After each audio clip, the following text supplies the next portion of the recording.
High বন্ধুরা, আজ আমি তোমাদের দেখাতে চলেছি আমরা আমাদের দার্জিলিংয়ের তৃতীয় দিন অর্থাৎ শেষতম দিনে যা যা করেছি। সুন্দর এই পাহাড়ি পাখির আওয়াজ তো তোমরা শুনতেই পাচ্ছ। যে সময়ের ভিডিও তোমরা দেখছো তখন বাজে ভোর 4টে, শেষ দিন, তাই একটু সকাল সকাল উঠেই ভিডিওটা শুরু করলাম। আর এই রকম ভোরের দার্জিলিং তোমরা আগে দেখেছো কিনা আমাকে কমেন্টে জানাও।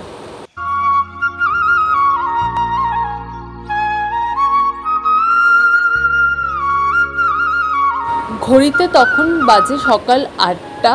আমরা নিজেরা উঠে ফ্রেশ হয়ে রেডি হয়ে টুকটাক যা জিনিসপত্র বাইরে ছিল সেগুলো গুছিয়ে নিলাম। Day 3 and the final day. Day 3 through Last day and last day. Final destination. Ready হয়ে বেরোনোর আগে আমরা শেষবারের মতো আমাদের হোটেলের রেস্টুরেন্টে যাই, সেখানে গিয়ে আমাদের ব্রেকফাস্টটা সেরে নিই। বুফেতে ছিল সকাল সকাল চায়ের সাথে পুরি সবজি, কিন্তু যেহেতু আগের দিন রাতে আমরা রুটির কথা বলেছিলাম তো স্পেশালি আমাদের জন্য সেটাও বানানো হয়েছিল। Good morning. আজকে আমাদের দার্জিলিংয়ের লাস্ট ডে, আর এটাই শেষ দিন এখানে। নাও আমাদের এখানে শেষ দিন, বাট আমরা এরকম আরও ঘুরবো আমরা। মানে দিস ইজ এরকমভাবে আমরা আগে গেছি মন্দারমণি বা অন্যান্য জায়গায়, কিন্তু এরকম টানা 3 দিন 4 দিন আমরা থাকিনি। তো আশা করি পরের বছর আরও এর থেকে বড় একটা ট্রিপ আমরা যেতে পারবো দুজনে মিলে। ইয়েস। তো ওয়েদার ফোরকাস্ট চেক করলাম, আজকে প্রচণ্ড মানে লাস্ট বৃষ্টি দেখাচ্ছে, আর কালকে থেকে সানি ওয়েদার দেখাচ্ছে। আজকে বিকেল অবধি বৃষ্টি থাকবে, আজকে বিকেলের পর থেকে বৃষ্টি থাকবে না, আজকে বিকেল অবধি আমরা এখানে আছি, তারপরে আমরা বাই হয়ে যাচ্ছি। হ্যাঁ, সো যাই হোক, ঠিক আছে। যেটা হলো না সেটা ভেবে লাভ নেই, যেগুলো হলো সেগুলো ভেবেই ভালো থাকতে হবে, হ্যাপি থাকতে হবে। সো কালকে রাতে তো গেছিলাম ম্যালে মার্কেটিংয়ের জন্য। তো কিছু টুকটাক এখনও বাকি রয়ে গেছে, পেন্ডিং রয়ে গেছে। তো এখন সেগুলো কেনাকাটা কমপ্লিট করে ওখান থেকে ড্রাইভারকে অলরেডি বলা আছে, ও আমাদেরকে পিক করে নেবে ওখান থেকে। দেন ওখান থেকে আজকে আমাদের কিছু বিশেষ জায়গা আজকে স্লিম করা বাকি আছে। সীমানা ভিউ পয়েন্ট, এগুলো আমরা আজকে যাবো। ইয়েস, তো ওগুলো আমরা কমপ্লিট করে দেন আমাদের রাতে ট্রেন আছে 8টা নাগাদ, তারপরে ওখান থেকে বাড়ি। তো দেখতে থাকো আর সঙ্গে থাকো। হ্যাঁ, এটাই দার্জিলিং ম্যাল। এত ফাঁকা দেখে সবাই অবাক হচ্ছেন, তাই না? অন্য সময় কত মানুষের আগমন ঘটে এই দার্জিলিং ম্যালে, পুরো জায়গাটা গম করে মানুষের ভিড়ে। আজ সেই দার্জিলিং ম্যাল ফাঁকা শুধু বৃষ্টির কারণে। এনিওয়েজ, তোমাদের আগের ব্লগে বলেছিলাম না যে মহাকাল মন্দিরে যাব, কিন্তু সেকেন্ড ডেতে আমরা যেতে পারিনি বিকজ একটু সন্ধে নেমে এসেছিল অ্যান্ড প্রচণ্ড বৃষ্টির কারণে ওই রাস্তাটা একদম ফাঁকা হয়ে গিয়েছিল। তাই এই সকালে যাচ্ছি আমরা মহাকাল মন্দিরে। সকাল আমরা চলে এসেছি মহাকাল টেম্পল। এটা একদম দার্জিলিং ম্যালের কাছে, একদমই কাছে, মানে ম্যালের মধ্যেই প্রায় বলা যেতে পারে।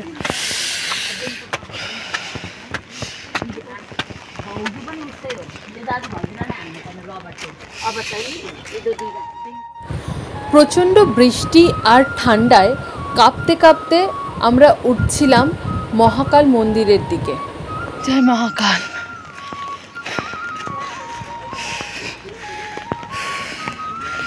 এই রাস্তা দিয়ে উঠতে হচ্ছে।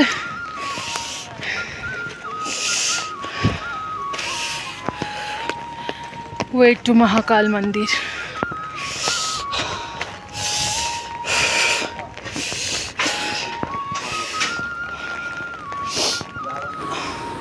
তিন দিন দার্জিলিং শহরটা ঘুরে যতদূর বুঝলাম, আমাদের সমতলের থেকে এই দার্জিলিং শহরটা অনেকটাই আলাদা। পরিষ্কার পরিচ্ছন্নর দিক থেকে যেমন এগিয়ে, মানুষ তার ব্যবহারের দিক থেকেও অনেকটা এগিয়ে। মন্দিরে যাওয়ার পথে অনেক দুস্থ অসহায় মানুষরা এখানে বসে আছে।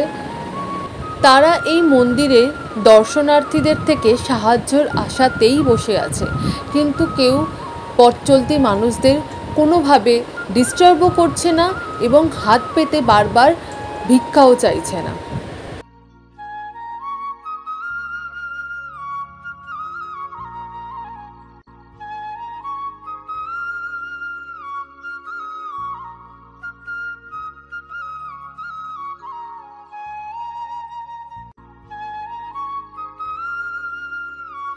মন্দিরের দিকে আমরা যত এগিয়ে যাচ্ছি, মানে আমরা যত উপরের দিকে উঠছি, প্রাকৃতিক সৌন্দর্য যেন আরও দৃঢ় হয়ে উঠছে। মানে উপর থেকে যেন গাছপালা, পাহাড় আরও বেশি সবুজ লাগছে, আরও বেশি সুন্দর লাগছে।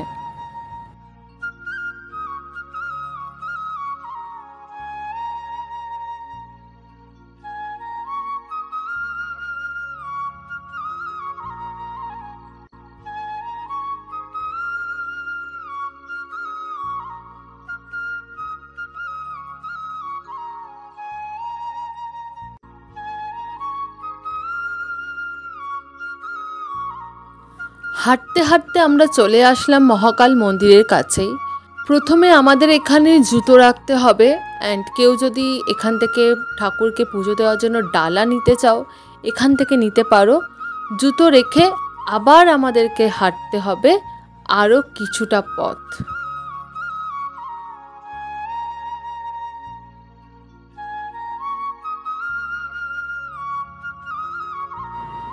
আমার দেখা এটা প্রথম এমন একটা মন্দির যেখানে পাশাপাশি একই আসনে পুজো হচ্ছে মহাকাল মানে শিব ও বৌদ্ধ। শিবকে পুজো করছে এক পুরোহিত, আর বৌদ্ধকে পুজো করছে এক বৌদ্ধিস্ট সাধু।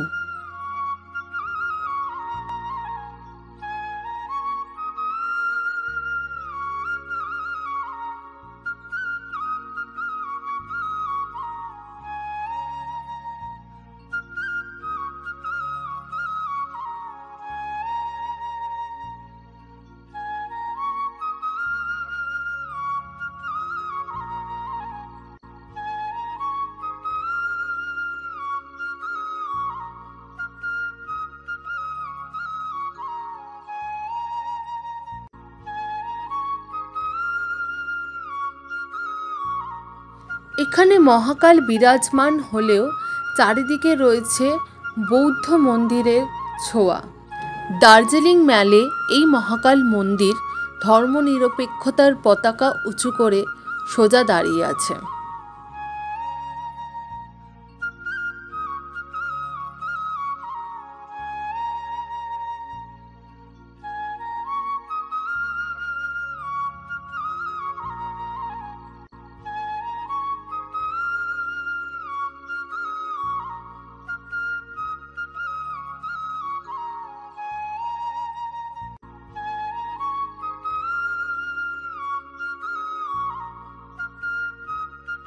মন ভরে মহাকাল মন্দির ঘুরলাম। এখন সময় এসেছে দার্জিলিং ম্যালের দিকে যাওয়ার, আর টুকটাক যা কেনাকাটা আছে সেগুলো শেষ করে তারপর যাব আমরা আমাদের গাড়ির দিকে। প্রথমেই আমরা যাই ইন্ডিয়ার হাইয়েস্ট রেলওয়ে স্টেশন ঘুম স্টেশনে। ইংরেজরা সমতল থেকে পাহাড়ে যাতায়াতের সুবিধার্থে 1981 সালে এই ঘুম স্টেশন নির্মাণ করে। ঘুম স্টেশনের লাগোয়া রয়েছে ঘুম সংগ্রহালয়, তো আপনারা সেখানে এসেই এই সব তথ্যের ব্যাপারে জানতে পারবেন।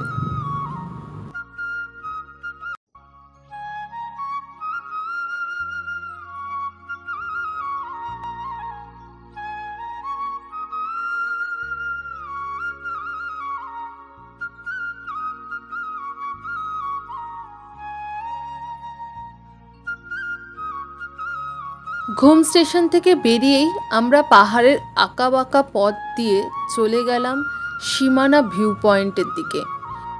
সীমানা নামটা শুনেই বুঝতে পারছেন যে এটা বর্ডার, তো তো এটা হচ্ছে নেপাল আর ইন্ডিয়ার বর্ডার সংলগ্ন এরিয়া। আর এই ভিউ পয়েন্ট থেকেই নেপালকে সব থেকে কাছে দেখায়।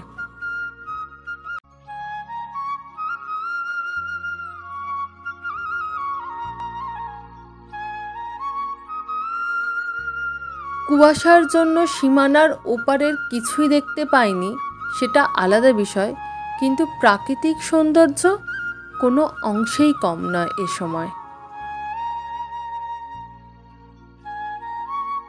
আর এত সুন্দর একটা জায়গায় গিয়ে আমরা আমাদের মনের মতো নাচবো না, আর রিলস করব না, ভিডিও করব না, তা কি করে হয় বলুন?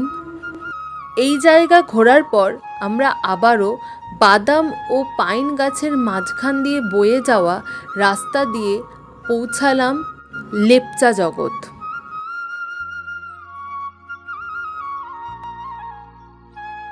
পাইন গাছের এই জঙ্গল এতটাই ঘন যে প্রপারলি সূর্যের আলোটা নিচ অবধি পৌঁছচ্ছে না। বোধহয় এরকম জায়গাগুলোতেই হরর ফিল্মের শুটিংগুলো হয়।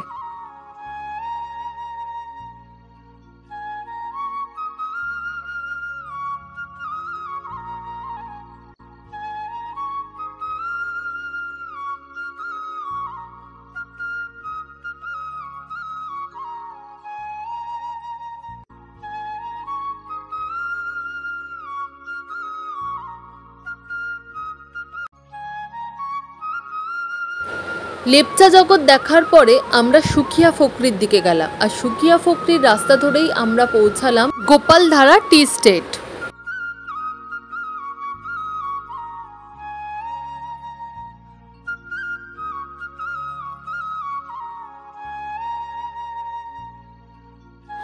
এখানে আমি আপনাদের একটা টিপস বা সাজেশন দিতে চলেছি। যারা দার্জিলিংয়ে ঘুরতে আসেন তারা কম বেশি সবাই চা কেনেন বা চা কেনার কথা ভেবে আসেন।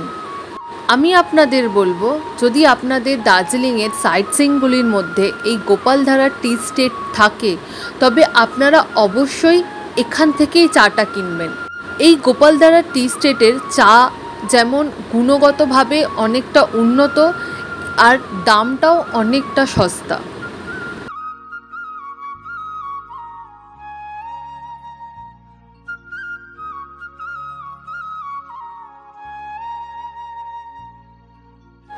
আমাদের ঘোরা অলমোস্ট শেষের দিকে। পাহাড়ি রাস্তা ও চা বাগানের মাঝখান দিয়ে আমরা পৌঁছাতে চলেছি আমাদের আজকের ও পুরো ট্রিপের শেষ গন্তব্য মিরিক লেক। এই মিরিক যে শুধু লেকের জন্য বিখ্যাত তা কিন্তু নয়, এখানে ছোট একটা মার্কেট আছে যেখানে রং বেরঙের শীতের বস্ত্র পাওয়া যায়, আর এই মার্কেটের পাশেই রয়েছে বিভিন্ন নেপালি খাবারের স্টল, আর তার টানেই পর্যটকরা ছুটে আসে। আমরা সঞ্জয় দা মানে আমাদের ড্রাইভারকে যখন জিজ্ঞেস করলাম লাঞ্চ করার জন্য বেস্ট জায়গা কোনটা হবে, তো উনি কিন্তু আমাদের এই মিরিক লেকের পাশের দোকানগুলোর কথাই সাজেস্ট করেছিল।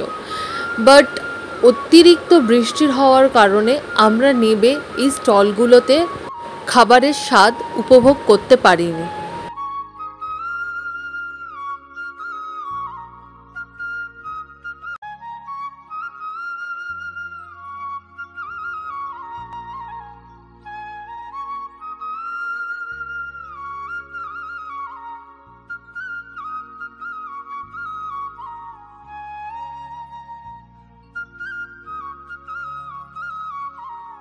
পাহাড়ের ঘোরা শেষ, এখন সময় এসেছে সমতলের দিকে যাওয়ার।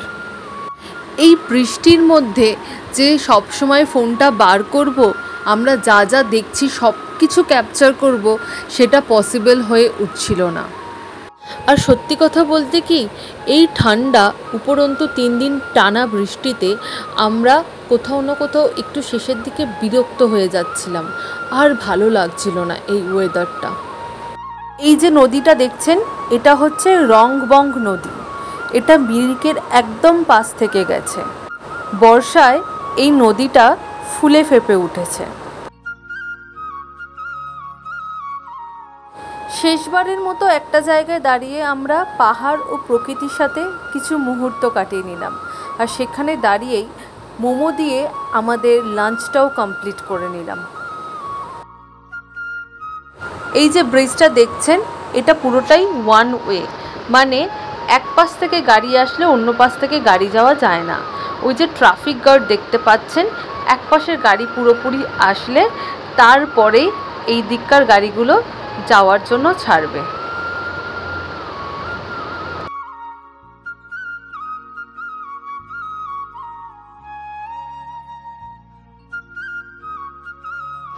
রাস্তাটা দেখেই বুঝতে পাচ্ছেন আমরা পৌঁছে গেছি একদম সমতলে, আর কিছুক্ষণের মধ্যেই আমরা পৌঁছে গেলাম আমাদের রেলওয়ে স্টেশন নিউ জলপাইগুড়ি। টাইমের কিছুক্ষণ আগেই আমাদের দার্জিলিং মেল ঢুকে গেছে আমাদের জলপাইগুড়ি স্টেশনে, অ্যান্ড গন্তব্য এখন আমাদের শিয়ালদা। 3 দিনের আমাদের দার্জিলিং ট্রিপ তোমাদের কেমন লাগলো প্লিজ আমাদেরকে জানাও, আর তোমাদের সাথে দেখা হচ্ছে নেক্সট ব্লগে। ততক্ষণে তোমরা প্লিজ সাবস্ক্রাইব করে দাও।